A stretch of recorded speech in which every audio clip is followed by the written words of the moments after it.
Anggota DPR RI mendapatkan berbagai tunjangan yang fantastis. Salah satunya tunjangan rumah 50 juta rupiah. Per bulan, anggota DPR bisa mengantongi pendapatan lebih dari 100 juta rupiah. Para wakil rakyat yang duduk di gedung DPR RI mendapatkan gaji dan sejumlah tunjangan yang fantastis. Anggota DPR mendapatkan gaji pokok sebesar 4,2 juta rupiah. Di luar gaji pokok, anggota DPR juga mendapatkan berbagai tunjangan.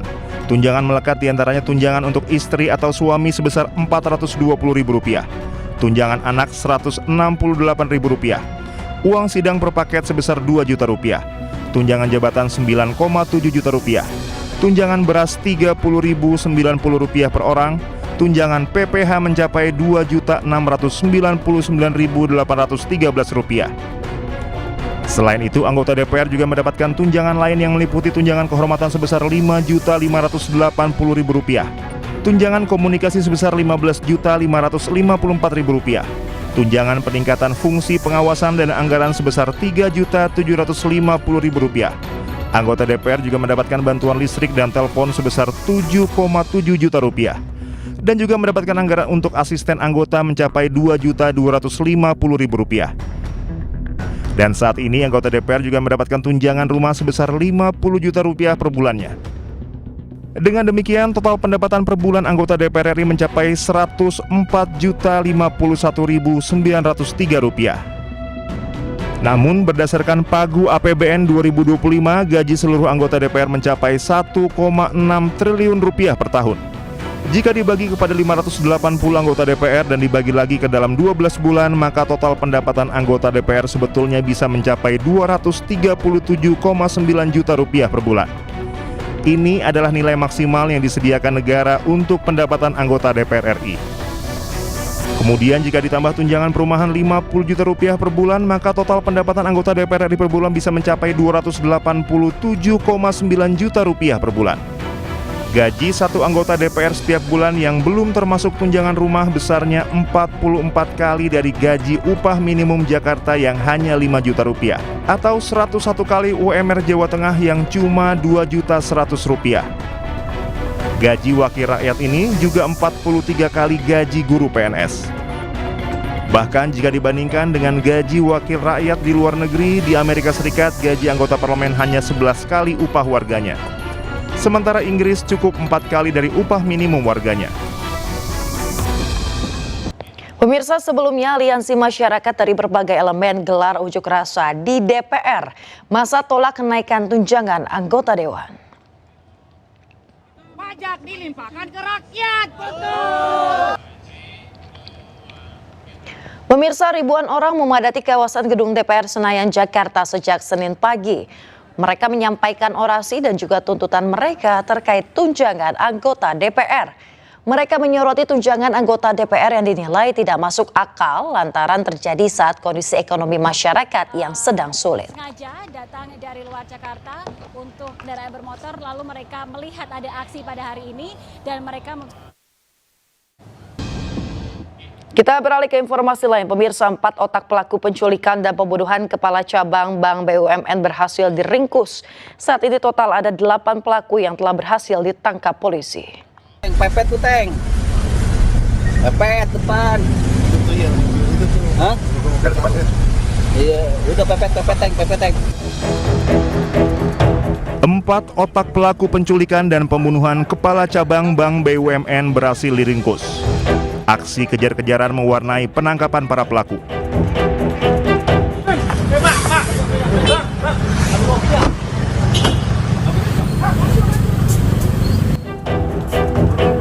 Meski berusaha melarikan diri, polisi berhasil menangkap ketiga tersangka di ruas jalan raya antara Solo dan Jogja. Penangkapan pun berlangsung dramatis dan disaksikan pengendara yang lewat.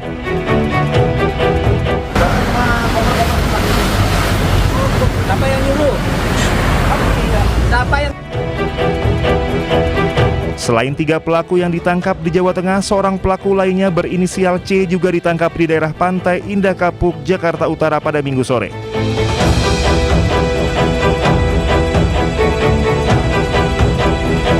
Sebelumnya polisi telah menangkap 4 penculik dan pembunuh Ilham Pradipta, Kepala Cabang BRI Cempaka Putih, Jakarta Pusat. Pelaku ditangkap di lokasi berbeda, salah satunya di Bandara Komodo Labuan Bajo, Nusa Tenggara Timur. Sebelumnya korban Muhammad Ilham Pradipta diculik di halaman sebuah pasar swalayan di Pasar Rebo, Jakarta Timur. Korban ditemukan tewas di Desa Nagasari, Kabupaten Bekasi, Jawa Barat. Dari hasil uji forensik terungkap terdapat luka akibat benda tumpul di bagian leher dan dada Muhammad Ilham Pradipta. Tim Liputan Anyus melaporkan.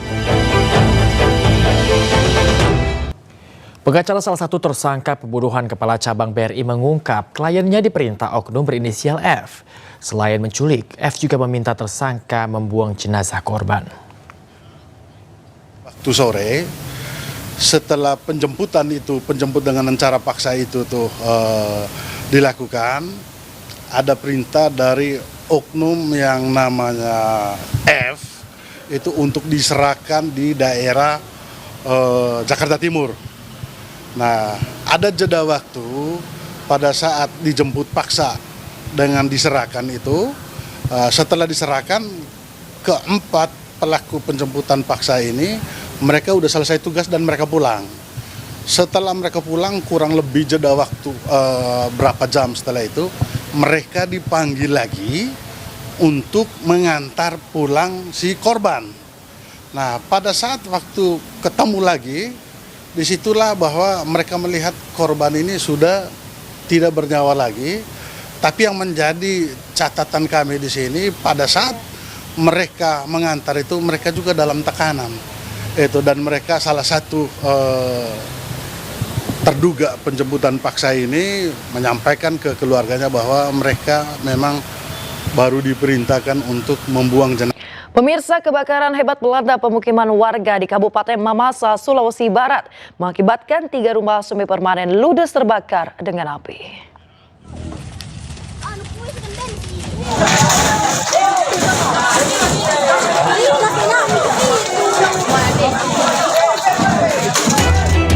Api membumbung tinggi melahap 3 rumah warga semi permanen yang berada di Kelurahan Lakahang, Kecamatan Tabulahan, Mamasa.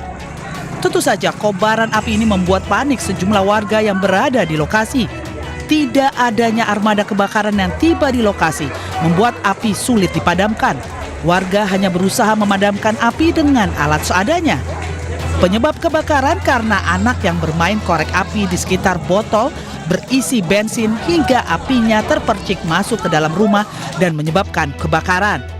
Satpol PP Kabupaten Mamasa yang menaungi bidang pemadam kebakaran tidak sempat ke lokasi kebakaran guna menurunkan armada kebakarannya lantaran lokasi kebakaran dengan kantor damkar jaraknya sangat jauh sekitar 100 km.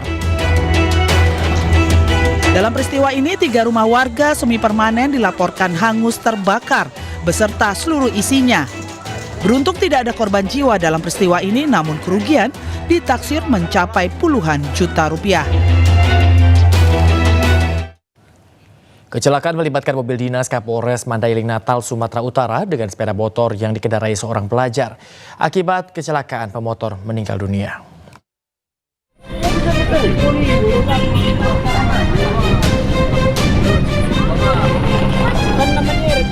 Mobil dinas Kapolres Mandailing Natal, Sumatera Utara terlibat kecelakaan dengan sebuah sepeda motor di Jalan William Iskandar, Panyambungan, Mandailing Natal, Sumatera Utara. Akibat kecelakaan ini, pengendara sepeda motor yang merupakan pelajar SMA meninggal dunia saat dibawa ke rumah sakit. Teman-teman korban termasuk pihak kepolisian mendatangi rumah duka untuk bertakziah. Kejadian bermula saat mobil dinas yang dikendarai sopir Kapolres Bribda AK bermaksud menjemput Kapolres, namun di perjalanan mobil menabrak sepeda motor yang dikendarai korban FA usia 16 tahun. Bahwasanya mobil dinas yang dikemudikan oleh driver Kapolres, di mana saat itu driver Kapolres akan ke Polres Mandailing Natal atau ke Mako untuk menjemput Kapolres.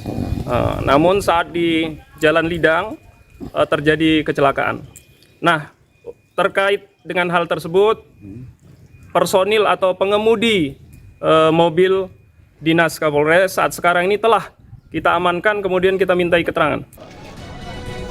Korban telah dimakamkan di pemakaman setempat, sementara sopir Kapolres, Bribda AK, telah menjalani pemeriksaan di pihak kepolisian.